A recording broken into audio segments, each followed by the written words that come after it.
Society of Professional Journalists presented a forum on privacy last night to talk about this issue. Questions were addressed during the presentation to panelists who spoke at the event. Should journalists be kept in the dark about what information is considered secret?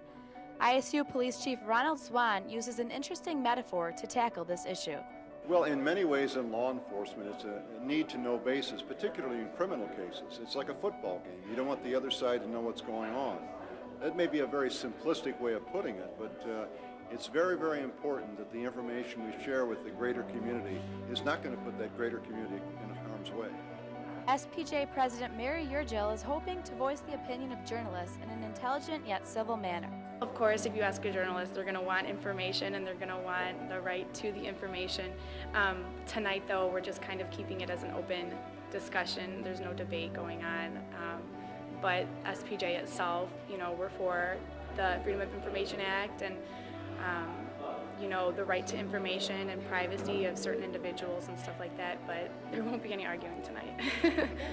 Chief Swan also thinks the role of police and public privacy can also be about securing feelings of all people. Being able to protect the nation from those individuals who would like to penetrate it, either electronically or various other terrorist activities. So it's a very interesting and complex dilemma in American society today. In today's day and age, it's very important for journalists to be able to get the information they need when they need it. However, post 9/11 with the Patriot Act, it is becoming more difficult to obtain that information. That's why tonight SPJ is trying their best to get that information out to the public as a whole. Reporting for TV-10 News, I'm Nora Cushing. Party like it's 2006. That's exactly what supporters of Republican candidate for Illinois Governor, Senator Bill Brady did. Brady hosted his election party last night at Normal's Holiday Inn Express. Supporters filed in and out offering Brady luck and sincere wishes. In hopes that he did take the primary and then governor, I asked Senator Brady what his first step would be. If I win the nomination and go on to defeat Rod Blagojevich, after we move into the residence in Springfield, as I said, I would repeal tax and fee increases imposed by the governor to bring business back to Illinois. Senator Brady continued by discussing his campaign's prediction on yesterday's voting process.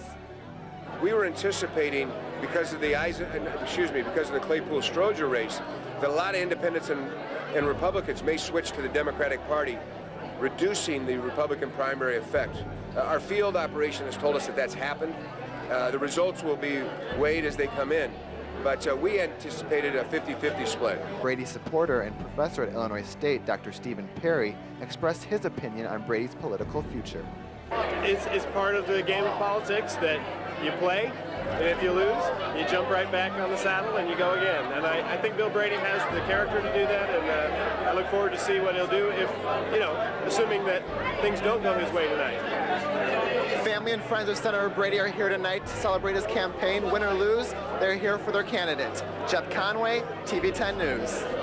The number 2 seed Bloomington Purple Raiders matched up against the Wildcats of Normal West last night at Champaign Centennial High School. Bloomington came out strong, controlling the game from the start. The Raiders set a fast pace that West could not catch up with.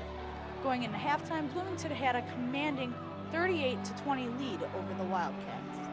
Yeah, the last 2-3 weeks of the season, our kids have really taken our team game to another level. I think a lot of that's from the defensive end. We've been able to create some things offensively, and they're just playing with a lot of confidence right now. Confidence in themselves and confidence in their teammates. The second half, the Wildcats came out with a bit more intensity.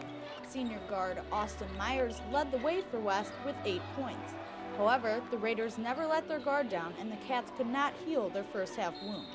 The sectional semifinal would end with Bloomington upsetting Normal West 71-36. It's been a long time since Bloomington's been there also. I think last couple of years we fell short. We've had some very good teams and haven't gotten to this point in the tournament. Our kids are excited about it. In terms of teams I've coached in the past, this group has really brought energy and enthusiasm here down the stretch and a lot of focus. So it's good. I think both teams are going to have to lace them up tight Friday because it's going to be a heck of a game. Bloomington will go up against number 1 seed Champaign Central for the sectional championship this Friday. We've got a lot of respect for Champaign Central. They're a very good ball club. They've had a great year. We know we're going to have to play an exceptional game to have a chance to beat them, but our kids are confident right now, and we're excited to be able to play on Friday. The sectional championship will be here at Champaign Centennial. However, it'll be the Bloomington Raiders versus Champaign Central this Friday. I'm Jackie Mormon with TV-10 News. Sylvia Nassar, author of A Beautiful Mind, came to campus to speak of the experiences she had when writing about Nobel Prize winner John Nash. My favorite part of being a journalist has been finding stories about, usually about thinkers and ideas, but stories about ideas that made a real difference in the world. Nassar also took time to sign copies of her book. A Beautiful Mind is about how Nash becomes schizophrenic at 30 and recovers 30 years later and ends up with a Nobel Prize. Many community members came to hear her speak. I thought it was moving. There certainly was a human element to it, and I thought she did a nice job trying to find a balance between mental illness and success in the academic or scientific community. A Beautiful Mind went on to win the National Circle's Critics Award, was a Pulitzer Prize finalist, and inspired both a movie and television documentary. Lindsay Kramer, TV-10. Oh, what a night. Last night, Illinois Wesleyan Student Senate welcomed Broadway and film star Adam Pascal to perform in their Hanson Student Center. Before the show, I had the privilege to interview Adam, who is best known for his role as Roger in the musical Rent. After getting out of my starstruck mode, I asked Adam how is it different working on the Broadway version of Rent to last year's feature film. We didn't do too many takes. We did a lot of rehearsal, so we were very prepared, so we weren't up there doing 10 and 20 takes. It just wasn't necessary. You know, we rehearsed it as if we were rehearsing a live musical. His free performance last night marked the end of his college tour.